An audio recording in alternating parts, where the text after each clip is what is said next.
Hi everyone, we're going to try a little experiment here. Welcome to the first and maybe only video edition of the Fintech Report card. I'm Aaron Klein, CEO and co-founder of Riskalyze, and this is all the advisor fintech news you need to know right now in 4 minutes or less. Our first story is actually about the end of a story. Visa was all set to acquire data aggregation provider Plaid for $5 billion in a move that made the late great Judd Bergman look like an absolute genius for getting Yodlee for a mere $590 million. But the Department of Justice stepped in to say, stop, do not pass go, do not collect $5 billion. Hey, at least it wasn't that Visa hit their credit limit. Next up is eMoney, one of the profession's leading financial planning software providers. Incentive is their long-awaited mobile app, and it's for consumers. This marks a big shift for the company away from solely developing advisor-centric technology. When this project was first announced, it was focused on millennials and cleverly codenamed Project Avocado. And I think everyone was worried it might only appeal to the customer segment too busy TikToking their vape pens on Fortnite or whatever. But now, as the incentive strategy comes into view, it's really interesting to think about how eMoney can leverage this to drive growth, both for the advisors they serve and for Fidelity's overall business. Now, when I first read the news coverage for this next story, I felt like the headline was screaming, Eric Clark wants to give everyone a loan. And given the blockbuster deal he recently pulled off with Brinker, I suppose that's not as big of a stretch as it used to be.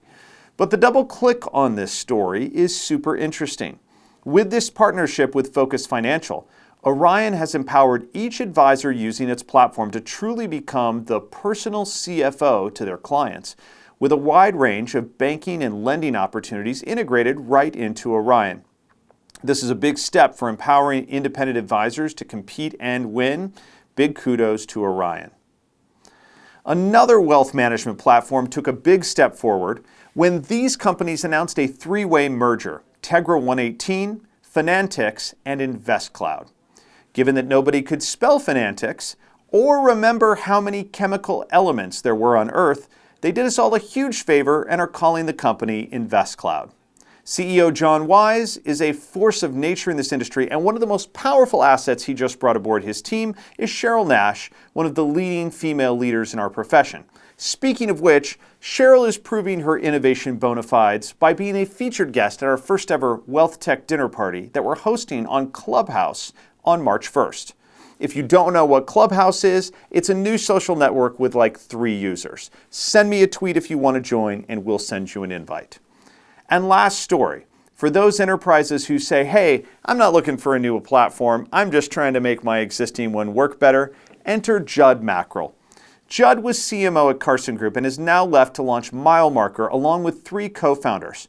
They're building integration as a service for wealth management enterprises. It's kind of like an eHarmony ad promising mature workflows with accurate data. This brings to mind the work that Oleg Tiskevich is doing with Invent.us, and we may be looking at the birth of a new wealth tech category, because without good guidance and technical chops, most wealth management firms trying to configure their own tech stacks look a lot like the Super Bowl halftime show. That does it for us today. We'll see you next time. That is, if we do another edition of the Video Fintech Report card. I'm Aaron Klein.